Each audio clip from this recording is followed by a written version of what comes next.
This really is an event. Everybody is here. Okay. Luckily I can get this done without wet feet.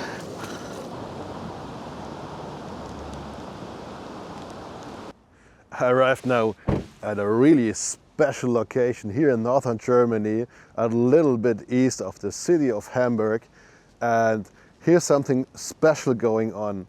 Here is a big dam blocking all the ice of the river Elbe from going into the city of Hamburg, and therefore there's a big jam of ice on the river here. This really is an event. Everybody is here and watching all the artificial icebergs on the river. I'm now walking over the bridge to get to this small island in the center of the river where all the large icebergs are collecting on the beach.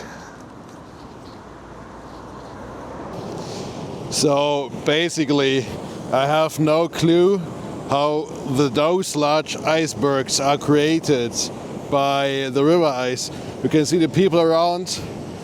The icebergs are over 10 feet tall, so they're really huge and much huger than the normal river floats you can find here, the other ice floats. And my theory so far is that the ice floats of the river just getting stuck at the dam and then getting compressed and somehow falling over the dam. You can see it here, and sometimes they break loose some icebergs and then everything floats here and gets stuck here on the shore.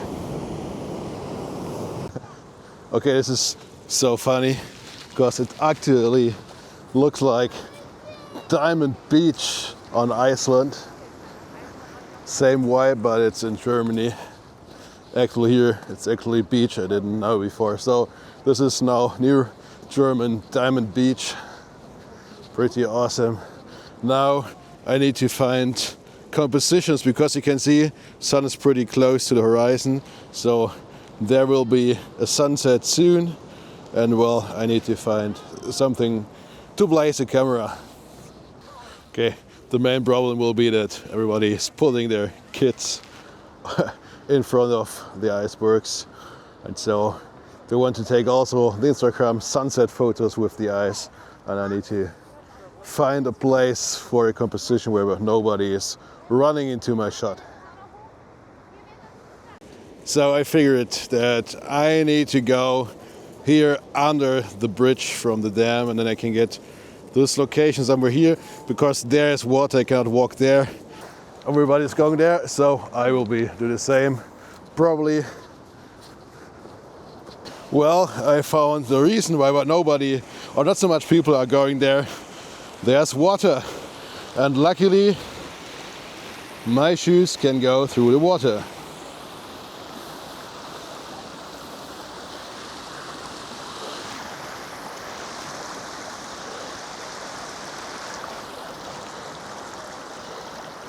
Well, I couldn't even go this place if Elbe would have the normal water height, but it has a low water level, so that's the reason I can even walk this place here.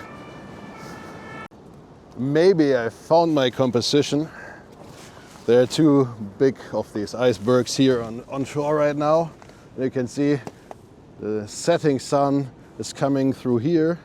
And what I want to do, I want to have like 30 or 50 millimeters framing of this area here, because when I go too far wide angle, I have the problem that, well, I got the structures in the foreground, but the icebergs floating outside on the river, they are too far away for the composition.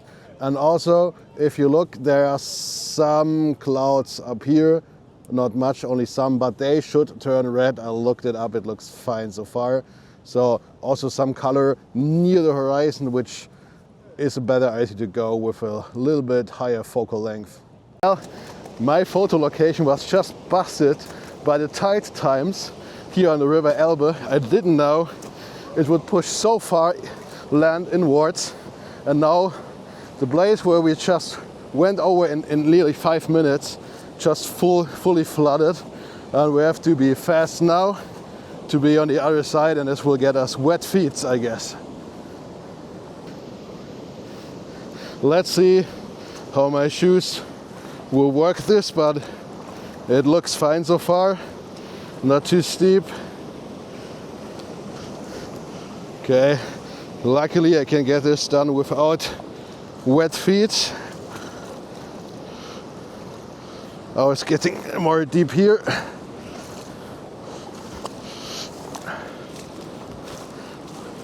Okay, no wet feet. Pretty amazing. Like really, 5 minutes ago, the water was down like, I guess, 10 inches or 8 inches lower than now. Crazy. That's some crazy experience.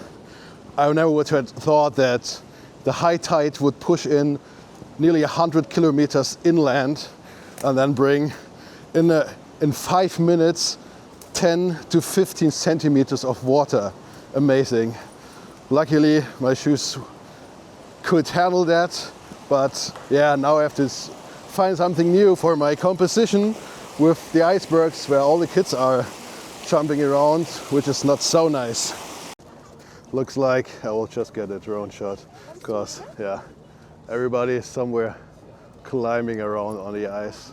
And it's impossible to get any composition without the person in it right now. And so I will get the drone in the air.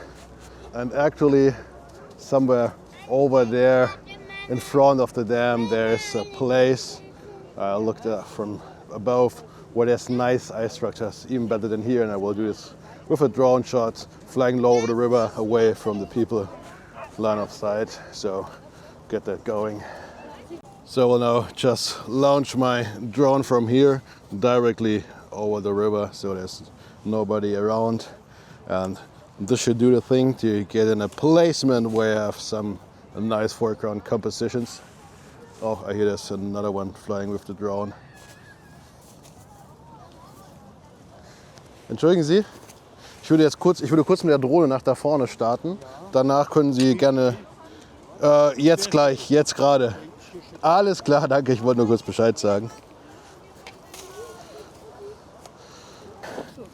Da filme ich mich jetzt selbst mit, ja, genau.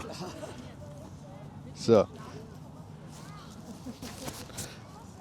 Now flying over the ice and try to find a composition, but the composition I want to have is right here. You can see there's this awesome structure here with all the ice floats coming together, and this will make for a nice foreground. And also, I saw this before, there are some birds on this ice there. Not really scared of my drone, but I'll just keep away from them, of course.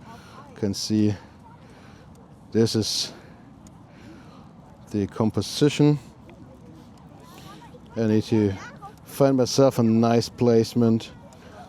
So I'm looking around with the drone right now, what I can get as a foreground shot.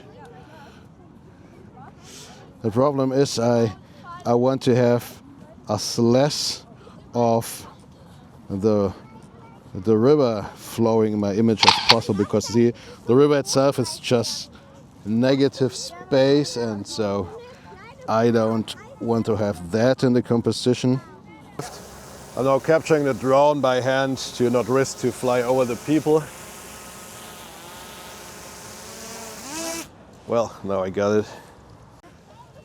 I now landed my drone to save on battery, because you can see now the sky is starting to get a little bit of color. There are the promised clouds. They should get a little bit of color when the sun is under the line of horizon.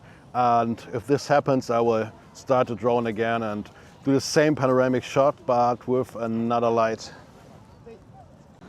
Funny thing is, the high tide is pushing in anymore, and you see we need to remove our stuff now. And in 20 minutes I'm flying the drone, everything starts getting fully of water.